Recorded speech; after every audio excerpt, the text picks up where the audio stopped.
Elko City leaders decide the next move to finance a new police station in a special meeting this afternoon.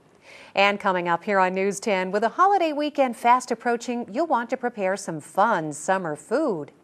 Also, here on the news today, the BLM is run out of holding facilities for rounding up Mustangs.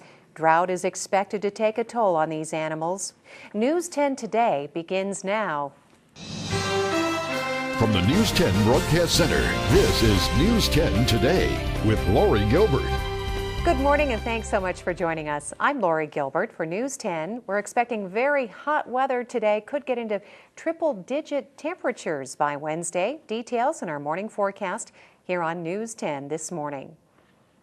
Well, topping this report, police in Elko arrested a man suspected of armed robbery after getting a call of domestic disturbance on West Idaho Street. Police Lieutenant Tyler Troughton said Michael Freed was jailed Monday, while police are still looking for a burglary suspect in a separate case. We received a call about a domestic dispute.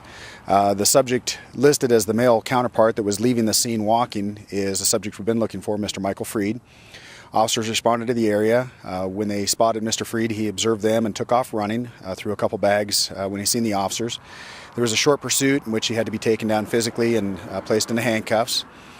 We ended up making the arrest on him, not just for the armed robbery, which is a previous case, but also for a domestic battery from this investigation this morning, as well as he had possession of some drug paraphernalia, some hypodermic needles, as well as several burglary tools. Earlier this month, the very beginning of June, we had an armed robbery occurred in the wee hours of the morning over at Atwall, Sinclair. The subject went in, brandished a handgun, and took money from the clerk. Mr. Freed is our suspect in that case. We're looking for another subject, Mr. James Westbrook Jr., who was he's our suspect from a break-in at Joe's Roadside Market, where they basically just cut a hole through the roof of the building and entered the store and took several $1,000s in cash. Anyone with information is invited to call police 777-7300. The Elko City Council will meet in special session this afternoon. The goal is to fund construction of a new city police station. The current facility, housed in a 65-year-old church building, is overdue for replacement. The council is charged with financing about half the estimated $6.2 million project. Well, at 4 o'clock, we'll be having a special meeting. It's all about the police department project. Going to receive right at the beginning a presentation by our architects, and we're looking for not only council input but public comment. So if there's anybody out there that wants to come down to City Hall at 4 o'clock and see what the project's going to look like and what it's going to cost, this would be a great meeting to attend. The other items we'll be discussing is the way to finance the project. As we've mentioned before, the city's saved up over 50% for the down payment of the project, but about $2.5 to $3 million needs to be financed. And the City Council can choose either a long-term financing option or a medium-term financing option, and the City Council will most likely decide on one of those options today. We will discuss the petition if the City Council ends up accepting the 20-year option, which is the long-term financing option. The City Council will need to give our city clerk some direction with regard to the verification of the signatures on that petition. We're hoping to get some direction one way or the other, because if the petition is going to have an impact on the financing, we're on a very short timeline to get the ballot questions formulated and get that set up so it can appear on the November ballot. We're figuring even if the council approves one or the other method, it would be at least 30 days before we see any financing received.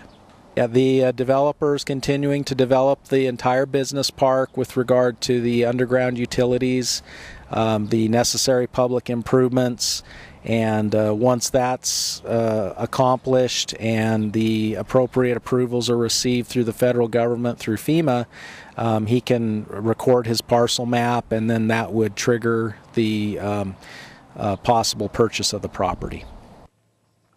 Northeast Nevada's mining-rich economy has suffered some setback, with a prospect of looming state taxes and a lower gold price these days, slowing expansion. Nevada State Bank Elko Vice President Jerry Richardson said a recent analysis indicates recovery in some key areas.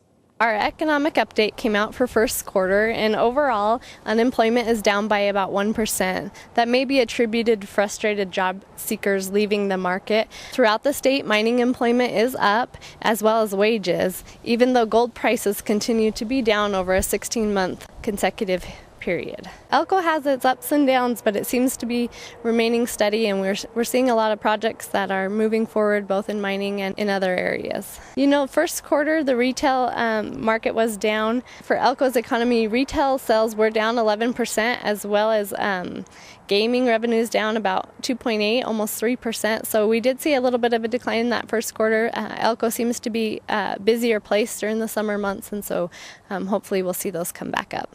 Nevada State Bank likes to provide this economic and mining update on a quarterly basis so that Elko businesses and business leaders can use this tool to plan for changes they may need to make for their business. More local news and the weather on the way. You're watching News 10 this morning.